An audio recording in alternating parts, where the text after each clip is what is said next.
Metaphysical meaning of Belial is Jehovah. Jehovah is Lord. Baal, Jehovah. Jehovah is Baal. In the Kabbalah chart, Zeus, Jupiter, Jehovah. I'm not too sure on the pronunciation, guys. The name Belial signifies Jehovah in his rightful place as Lord or ruler of the manifest. Also, it signifies the superiority of Jehovah over the material ideas, gods, idols, that have been given so great a place in man's consciousness. Jehovah is Lord. As you can see on the top, Lord, storm god, Baal. Amun Ra, that's where you get Amen. One way or the other, they tricked the world into worshiping Satan and the fallen angels. And this is the true power behind the Pharaoh.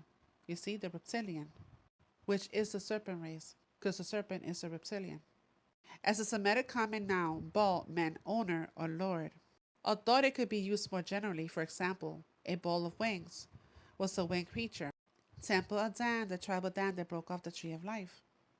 And joined with the Canaanites, the tribe of Dan, the pagan tribe of the Antichrist. That's where you get names like London, Daniel, Denmark, Scandinavia, from the tribe of Dan. And that's where we get the cross and the X. Baal is a Canaanite Phoenician god of fertility, weather, and storms. The name Baal also means Lord and was used as a title for the supreme male divinity of the Phoenicians and Canaanite nations. Baal was also known as the Lord of Rain, Dew, and the Lord of Heavens, the second heaven, because Yah, the Creator, sits in the highest heaven.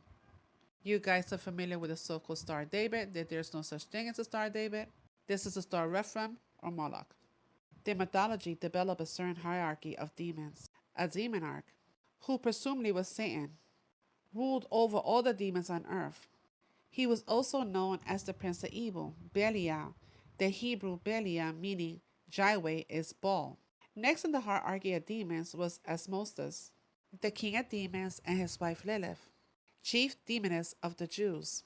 Lilith is well known today as the patron goddess of the lesbians. Her name survives in many current organizations, such as the Daughters of Lilith.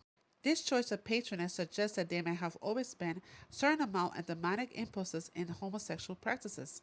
This motivation fits in with the basic rites of occultism, such as the defiance of Jah and the development of unusual lifestyles. I do not want to offend anybody, so the last sentence I will not read. So back to the Kabbalah. You see at the bottom? Lilith, fertility goddess. In the Bible, Yahushua refers to Satan as the ruler of this world.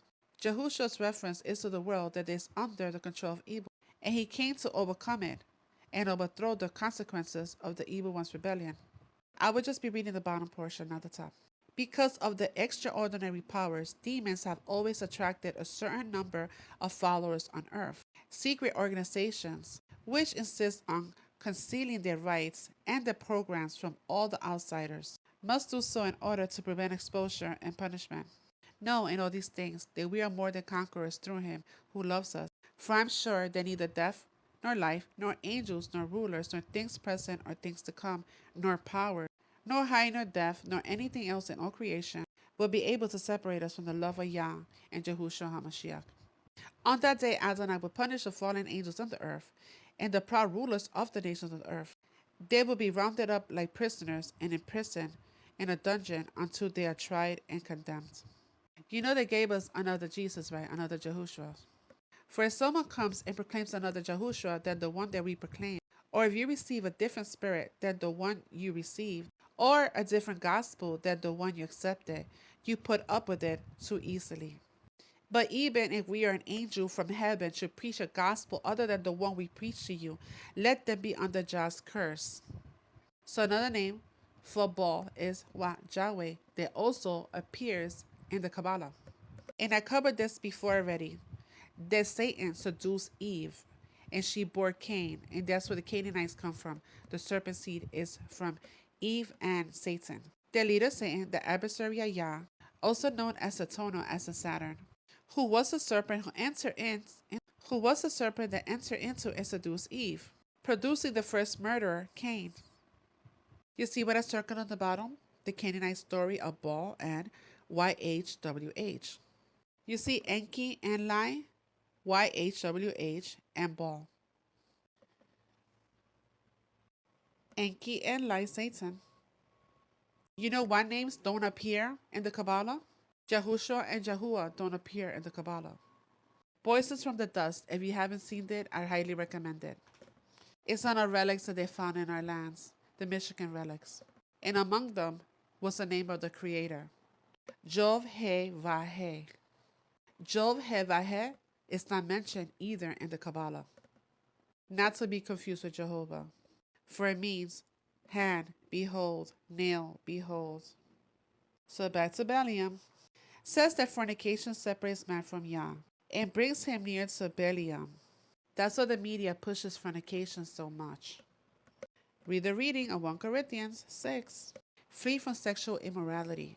Every other sin a man can commit is outside the body, but he who sins sexually sins against his own body. And I covered the gates of our body before, and spirits are transferable. And you don't know who you're laying with. You don't know the spirit behind that person, or what's passing as a person.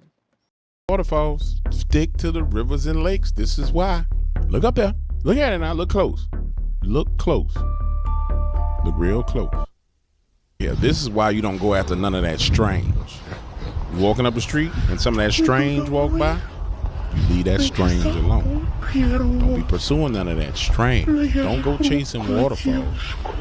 Please, stick to the rivers and the lakes that you used to. Trust me. Don't go chasing waterfalls. Is this what you get? Look at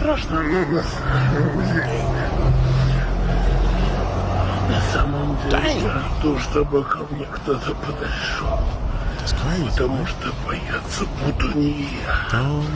Бояться будут меня. И моя жажда мести не оставит этот